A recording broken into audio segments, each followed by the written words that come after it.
Assalamualaikum warahmatullahi wabarakatuh. Selamat datang peserta Jagoan Digital Banyuwangi tahun 2022. Saya Eko Heri Susanto. Kali ini saya akan menyampaikan materi software development dengan judul 3 bulan mahir coding. Untuk mengawali pembahasan, saya akan berangkat dari problematika pengembang startup digital. Jadi gini, sebenarnya saya amati itu teman-teman itu ide bisnisnya banyak yang bagus ya. Cuma problemnya teman-teman itu belum banyak yang mahir membangun softwarenya gitu.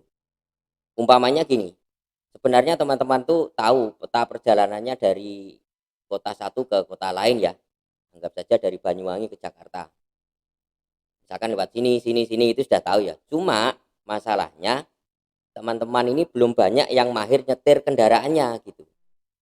Ya sebenarnya bisa saja untuk pengembangan softwarenya itu diserahkan ke orang lain ya. Artinya pengembang softwarenya di luar anggota tim gitu.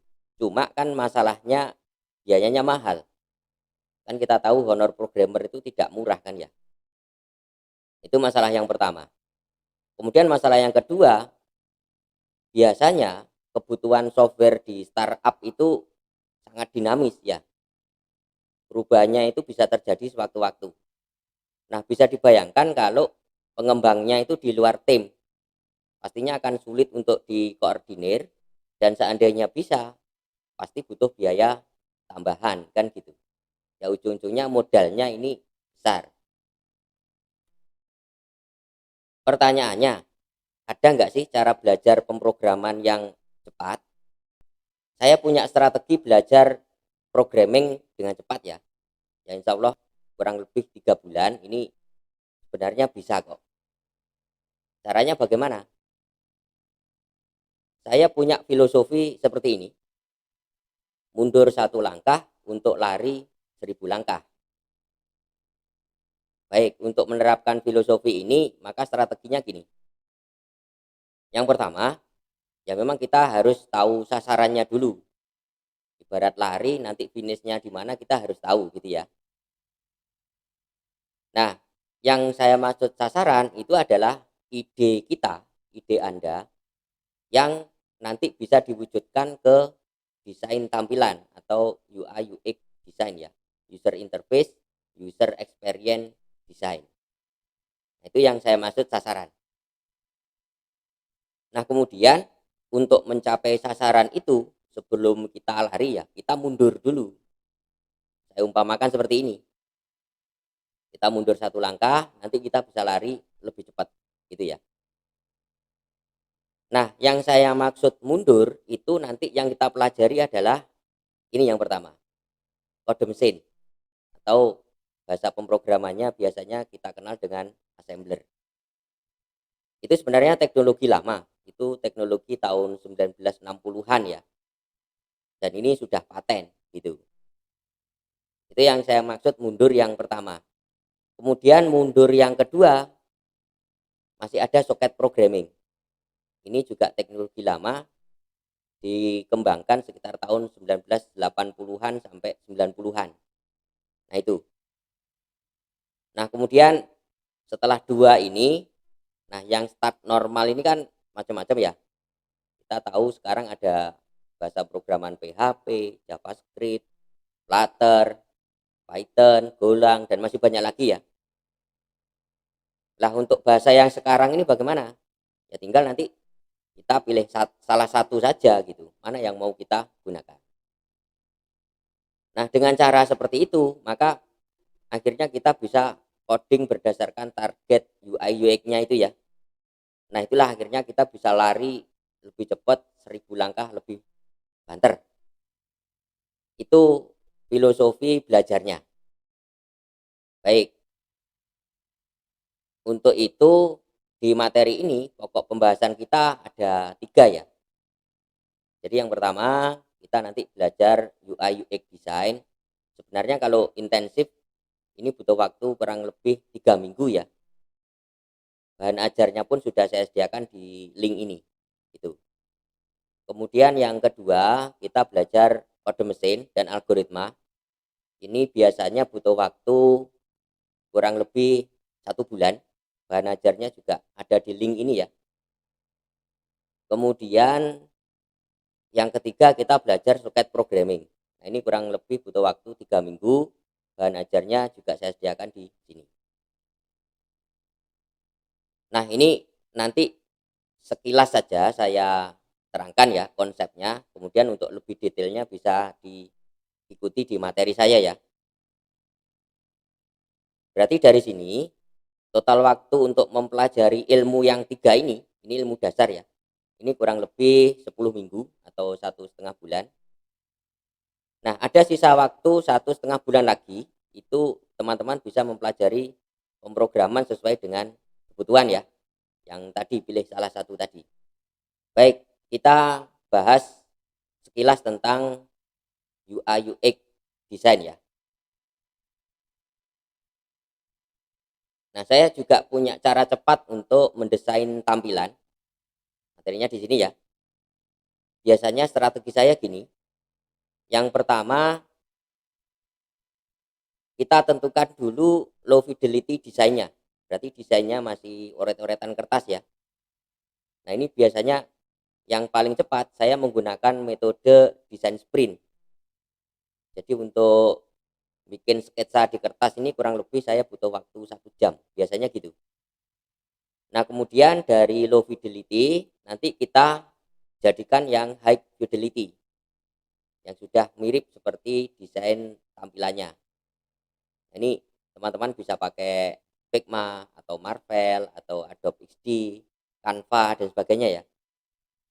Biasanya satu halaman, satu desain ini butuh waktu kurang lebih 1 hari untuk diselesaikan. Nah, seperti itu. Kemudian nanti dari high fidelity baru kita bawa ke HTML dan CSS kalau kita pakai web ya. Nah, ini biasanya teman-teman butuh waktu 7 sampai 14 hari ya atau 1 minggu sampai 2 minggu untuk membangun HTML dan CSS-nya. Berarti total kurang lebih 3 minggu kita sudah bisa membuat desain UI UX. Gitu ya. Baik, kita lanjutkan untuk materi yang kedua yaitu tentang kode mesin dan algoritma pemrograman. Ini yang menjadi salah satu inti dari komputer. Saya akan mengawali dengan hakikat bahasa pemrograman dulu ya. Nah, jadi gini, saat ini kita kan dihadapkan pada banyak pilihan bahasa programan ya.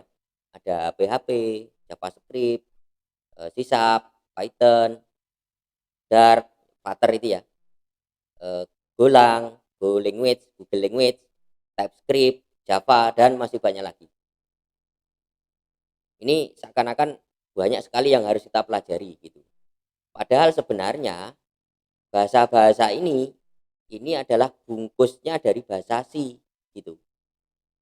Jadi awal mula bahasa programan tingkat tinggi itu ya bahasa C, kemudian berkembang jadi banyak bahasa sampai hari ini gitu. Nah, padahal bahasa C sendiri itu juga membungkus kode mesin gitu ya. Dimana sampai hari ini yang dieksekusi oleh komputer itu ya kode mesinnya gitu, bukan bahasa pemrogramannya. Gitu. Nah, sebenarnya kita bisa saja ya mempelajari yang lapisan yang ketiga ini, belajar PHP, JavaScript atau yang lain ya. Ya sangat bisa gitu. Cuma yang jadi masalah adalah biasanya kita akan sangat sulit beradaptasi dengan perubahan teknologi. Kenapa? Karena ya itu kita nggak tahu intinya gitu. Bayangkan kalau kita tahu intinya, kita tahu kode mesin, tahu yang dieksekusi komputer, maka seluruh bahasa programan itu akhirnya ya sama saja. Gitu ya konsepnya. Baik, pembahasannya saya lanjutkan agak dalam lagi ya. Kode mesin itu apa sih sebenarnya? Nah, untuk menjawab pertanyaan ini, saya akan balik bertanya dulu. Seandainya ini ada keyboard, kemudian Anda menekan tombol huruf A itu ya. Nah, tidak lama kemudian kan di monitor muncul huruf A juga kan ya. Pertanyaan saya, kok bisa begitu ya? Ini yang terjadi di dalam laptop Anda, di dalam CPU Anda ini bagaimana gitu. Jadi gini teman-teman ya, komputer ini kan perangkat listrik kan ya, perangkat elektronik ya. Artinya perangkat listrik itu kemungkinannya ya hanya ada dua. Kalau nggak hidup ya mati, udah nggak ada lagi. Hidup itu on, mati off, kan itu aja kan kemungkinannya kan ya. Nggak ada sampai hari ini yang setengah hidup setengah mati itu belum ada, gitu ya. Nah, lalu komputer itu sebenarnya sekumpulan integrated circuit. Jadi sirkuit itu kan jalur-jalur tembaga itu ya. Yang di motherboard itu kan ada banyak jalur tembaga itu yang saling diintegrasikan gitu ya. Yang saling disambungkan satu persatu. Itulah namanya IC. Nah, sebenarnya komputer itu hanya pengaturan kombinasi aliran listrik dalam posisi on atau off. Sudah gitu aja. Cara kerjanya komputer yaitu. Nah, akhirnya apa? On itu dilambangkan satu dan off itu dilambangkan nol gitu ya. Lambang satu dan nol itu hari ini akhirnya kita kenal dengan istilah binary digit atau biner ya. Jadi kesimpulannya adalah kode mesin itu sebenarnya hanya konfigurasi ya atau pengaturan binary digit tadi di integrated circuit. Itu sih intinya. Jadi itu konsep dasar dari kode mesin yang pertama ya. Jadi kerjaan komputer itu sebenarnya hanya menyandikan binary digit ya atau istilahnya adalah encode. Ini maksudnya gimana? Jadi gini, sebenarnya komputer itu tidak pernah menyimpan karakter sebagai karakter itu sendiri. Pun jika Anda punya gambar atau punya huruf atau punya angka gitu ya. Sebenarnya yang tersimpan atau yang diproses itu bukan gambar dan huruf itu sendiri. Tetapi gini, setiap karakter entah itu huruf, angka, gambar itu disandikan sebagai rangkaian 8 sirkuit biner atau yang 10 itu tadi loh. Contoh, misalkan kita punya huruf A besar, maka sandinya ya itu 01, 00, 000001. Nah, sandi inilah sebenarnya yang tersimpan di harddisk kita, gitu ya. Muncul pertanyaan, bagaimana caranya huruf tadi disandikan? Jadi gini, saya umpamakan misalkan kita punya 8 buah saklar ya. Jadi di dalam CPU Anda, di dalam prosesor itu ada 8 saklar. Ngitungnya dari kanan ke kiri ya. Dari 0, 1, 2, 3, sampai 7. Kalau saklar yang ketujuh kita setting off, mati ya. Keenam on, kelima off, 4 off, 3 off, 2 off, 1 off, yang ke 0 on. Akhirnya kita tulis binernya 01, 00, 0001. Akhirnya ini disepakati sebagai huruf A besar. Gitu ya. Nah, ini kalau dirubah ke desimal angkanya jadi 65 gitu. Itu kalau A. Nah, kalau kita punya saklar begini, off, on, off, off, off, off, on, off ya. Berarti binarnya 01, 00, 00, 10. Maka ini disepakati sebagai huruf B kapital atau B besar. Desimalnya 66.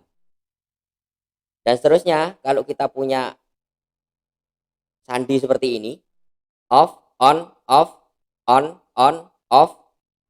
off gitu ya. Berarti binarnya 01, 011010 berarti ini disepakati sebagai Z kapital. Desimalnya 90. Gitu. Nah, tentu ini ada standarnya gitu ya. di mana standarnya sendiri itu namanya adalah ASCII, American Standard Code for International Interchange gitu. Jadi nanti teman-teman bisa nyari di Google ya, ASCII itu apa, nanti akan ketemu dengan tabel sandi dari karakter-karakter huruf dan angka. Nah, untuk selanjutnya, setiap kali 8 sirkuit atau 8 saklar ini disepakati satuannya adalah 1 byte gitu. Jadi kalau teman-teman sekarang punya harddisk sekian gigabyte atau sekian terabyte, itu sebenarnya ya tinggal dikali saja 8 saklar, 8 sirkuit kali berapa giga atau berapa tera. Gitu saja sih sebenarnya. Baik, kita langsung coba praktek ya. Kita langsung buka programnya. Ini saya punya contoh assembler sama C ya. Ini variabel di memori, ini juga sama. Ini variabel di memori juga. Nah, seperti ini. Nah, ini untuk variabel input. Nah, ini proses di prosesor sama interrupt controller ya. Kalau di C seperti ini. Ini untuk input. Kemudian ini untuk output ya. Nah, di C seperti ini. Kemudian ini untuk output. Ya, seperti ini. Ini untuk exit. Oke.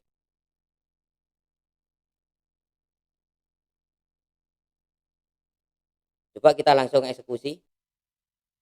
Kita compile dulu ya, pakai NASM. Nah, beritanya seperti ini. Oke, tidak ada error. Kita linker. Biar dikenali OS-nya ya. Oke, coba langsung kita eksekusi. Nah, hasilnya seperti ini. Kita input A, munculnya A juga kan ya. Nah, ini contohnya untuk program assembler gitu. Nah, ini yang coba kita jalankan yang C. Kita compile dulu pakai GCC ya.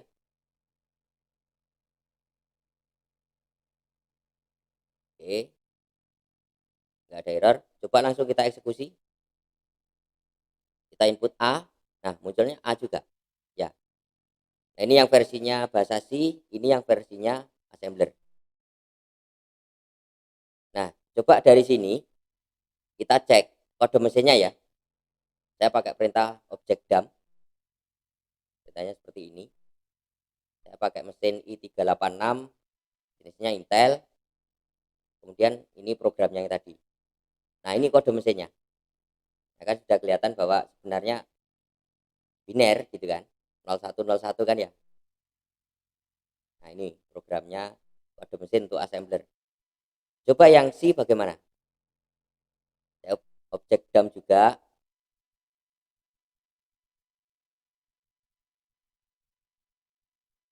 Oke, saya enter ya. Nah, ini kode mesin juga sama, cuma lebih panjang daripada assembler tadi. Assembler pendek, yang C panjang ya. Oke, kita tadi sudah praktek coding ya. Nah, terus pertanyaannya, apakah dunia software itu hanya sampai input dan output saja? Ya tentu saja tidak gitu. Di komputer itu selain input dan output itu juga harus ada proses. Di mana proses itu bisa dilakukan kalau alur instruksinya teratur dan sistematis gitu ya. Jadi bagi kita programmer ya, itu perlu punya mindset yang teratur dan sistematis gitu. Di mana alur mindset yang teratur dan sistematis itu namanya adalah algoritma.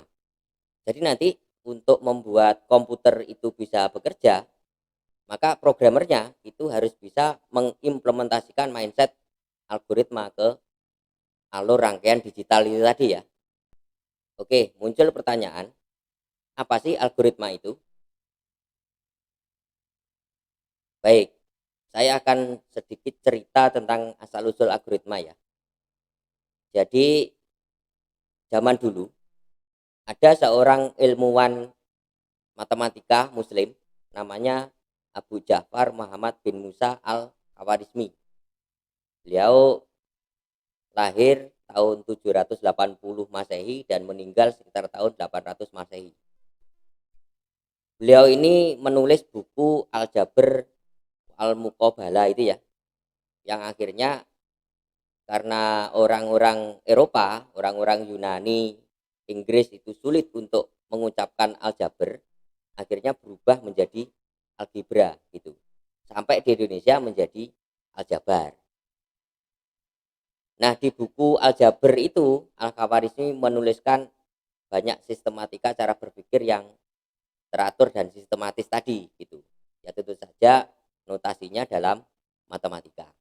Nah, akhirnya orang-orang barat itu lebih mengenal kata Al-Khawarizmi ya. Hanya masalahnya kan mereka sulit untuk mengucapkan kata Al-Khawarizmi. Mereka banyak yang bilang algoritmi, algorismi, alkhawarizmi, algoritm bahasa Inggris ya. Sampai di kita menjadi algoritma gitu. Jadi algoritma, algorismi itu sebenarnya berasal dari kata Al-Khawarizmi. Apa itu Al-Khawarizmi? Itu adalah nama tempat dari Muhammad bin Musa itu tadi. Nah, muncul pertanyaan, dari mana Muhammad bin Musa mendapatkan ide?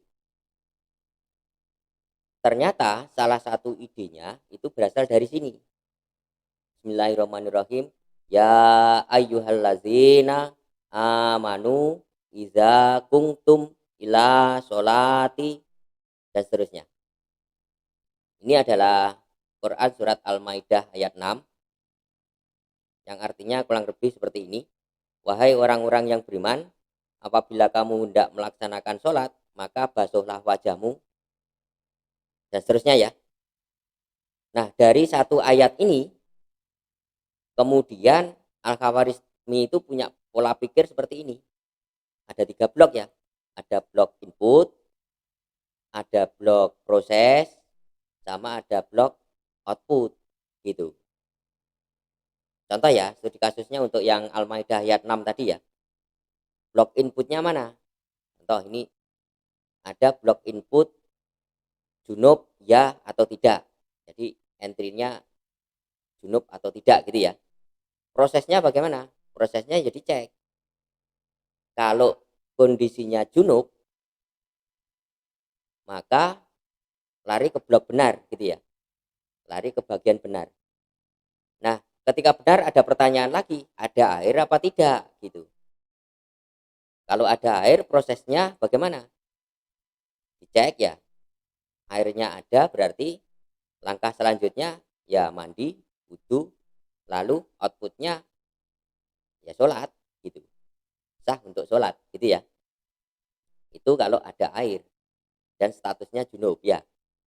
Kalau misalkan tidak ada air berarti kan salah ya. Ya sudah berarti prosesnya tayamum lalu sah untuk sholat kan gitu. Nah, kembali lagi ke atas. Kalau statusnya tidak junub ya, berarti salah. Nah, berarti prosesnya itu tadi dicek. Eh, buang hadas apa tidak? Sakit yang tidak mungkin kena air apa tidak? Dalam perjalanan yang tidak menemukan air apa tidak? Menyentuh perempuan yang bukan mahramnya atau tidak gitu. Nah, kalau kondisinya sudah dicek satu-satu ya, maka nanti outputnya larinya ke sah untuk sholat kan gitu. Nah, itulah pola pikir yang ditemukan oleh Muhammad bin Musa al-Khawarizmi dari sumber inspirasi Al-Maidah ayat 6. Nah, dari pola pikir ini kalau dibawa ke bahasa pemrograman, contohnya di Python ya, jadinya seperti ini. Ini adalah definisi wudhu dan tayamum, dan ini adalah prosesnya tadi. Mulai dari input junub ya tidak, ada air ya atau tidak, terus dicek sampai ke bawah ya. Sehingga nanti memunculkan status sholatnya itu true, benar atau salah. Kalau benar ya berarti sholat, kan gitu. Nah, ini kalau dijalankan, programnya jadinya seperti ini.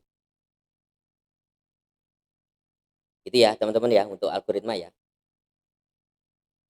Baik, kita ke materi yang terakhir, yaitu soket programming ya.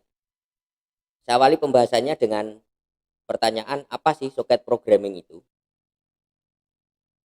Jadi gini, misalkan kita pakai komputer ya, ini anggap saja klien.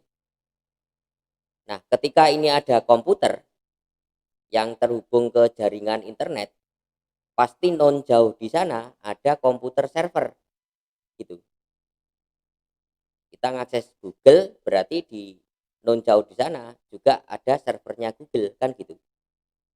Nah, ketika kita buka browser, misalkan Google Chrome, pasti non jauh di sana di server ada web server gitu. Yang akhirnya web browser sama web server itu bisa saling komunikasi gitu ya. Pertanyaannya, kok bisa web browser bisa komunikasi sama web server? Jadi prosesnya gini, di web browser itu ada sebuah standar protokol ya, namanya TCP IP protokol, Transfer Control Protocol, Internet Protocol, gitu ya. Ada 4 buah lapisan, ada application, transport, internet, sampai data link. Nah, di web server ini juga menggunakan protokol yang sama gitu. Lalu bagaimana browser dan server ini komunikasi? Jadi gini, misalkan kita ngetik URL ke browser ya, itu berarti di layer application. Nanti dari application datanya itu akan dipecah menjadi paket-paket kecil gitu. Ini pun sudah ada standarnya. Standarnya di request for comment nomor 793. Kemudian dari transport selesai dipecah ya. Ini turun lagi ke internet, ditambahi paket informasi jaringan dan sebagainya ya, alamat jaringan ya. Ini pun juga sudah diatur di RFC nomor 271. Nah, setelah itu ya sudah, berarti nyampe ke data link, lalu mengalirlah ke server melalui jaringan internet gitu kan. Nyampe di server, nanti dari data link ya diterima internet, dari internet naik ke transport, dari transport naik ke application, dari application nanti diproses sama server, baru dikembalikan balik gitu ya. Dari application diturunkan lagi sampai data link, terus dialirkan melalui jaringan internet, diterima data link, sampai dibawa ke application. Barulah datanya bisa kita lihat di browser kita. Prosesnya secara garis besar seperti itu. Nah, tentu saja untuk membangun sistem seperti ini kan sulit ya. Tapi beruntunglah saat ini kita sudah disediakan soket programming ya. Jadi soket programming itu API, Application Programming Interface. Nah, dengan adanya soket programming ini, kita bisa mengimplementasikan TCP/IP dengan mudah gitu. Baik, saya lanjutkan dengan konsep soket programming ya. Jadi gini, ini ada 2 buah soket, yang satu klien dan yang untuk server berarti soket server gitu. Nanti prosesnya, yang pertama soket server diinisialisasi dulu, soket klien juga sama. Kemudian di server ada proses binding. Binding itu menyatukan antara IP address sama port gitu ya. Nah, setelah di binding, lalu tinggal listen atau mendengarkan, menunggu klien untuk menghubungi server gitu ya. Nah, jika klien tadi melakukan koneksi ke server, kemudian portnya benar, IP-nya benar, maka akan disetujui koneksinya gitu ya. Nah, setelah disetujui ya sudah, berarti klien bisa mengirimkan data ke server. Berarti ini istilahnya request ya. Kliennya send, servernya receive gitu. Nah, setelah server menerima dari klien ya sudah, berarti melakukan proses tertentu, do something gitu ya. Setelah itu baru dikirim balik ke klien.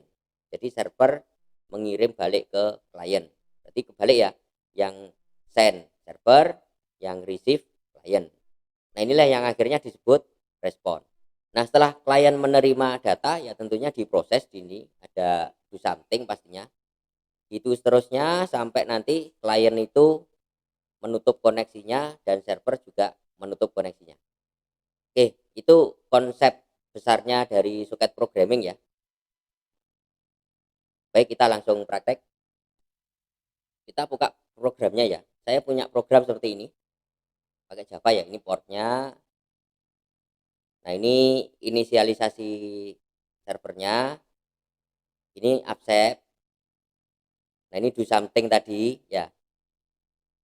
Kalau selesai berarti soketnya kita tutup. Sudah, gini aja programnya. Nah, ini untuk alamat dokumennya ya.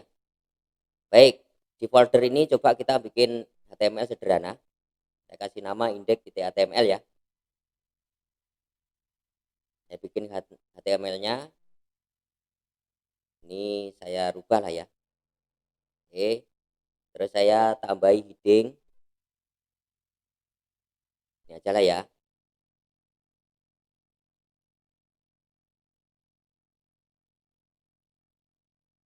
Oke.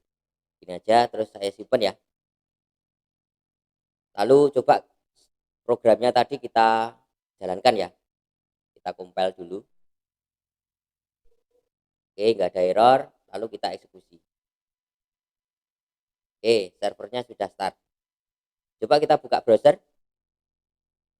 Localhost portnya tadi 8080 ya. Kita enter. Nah, kan muncul.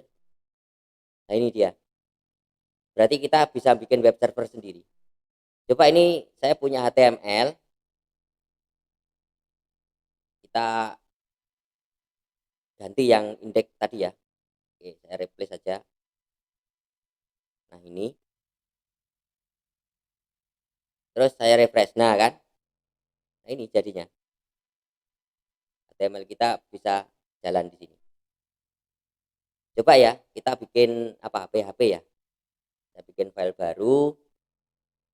Saya bikin file tes PHP.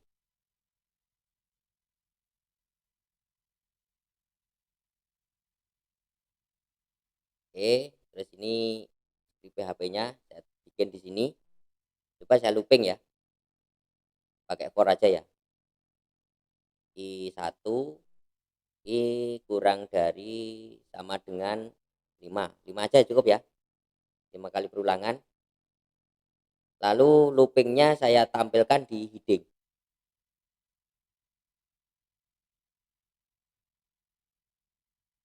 Oke, kurungnya sudah. Terus saya kasih keterangan ini ya. Ini keberapanya ya. Terus ini penutupnya dari heading. Oke, gini aja. Titik koma ya. Oke, cukup. Saya simpen. Oke ya. Lalu nah ini tadi. Terus saya panggil di sini di browser tes.php. Ya kan? Jalan toh PHP-nya. Coba kita cek. Nah, kan ini. Gitu ya. Baik, tadi kita sudah praktek soket programming ya. Nah, nanti detail materi dari soket programming itu bisa Anda akses di alamat ini. Sementara itu yang bisa saya sampaikan. Terima kasih atas perhatiannya, dan untuk teman-teman Jaguar Digital Banyuwangi, saya ucapkan selamat berjuang. Saya akhiri, terima kasih. Wassalamualaikum warahmatullahi wabarakatuh.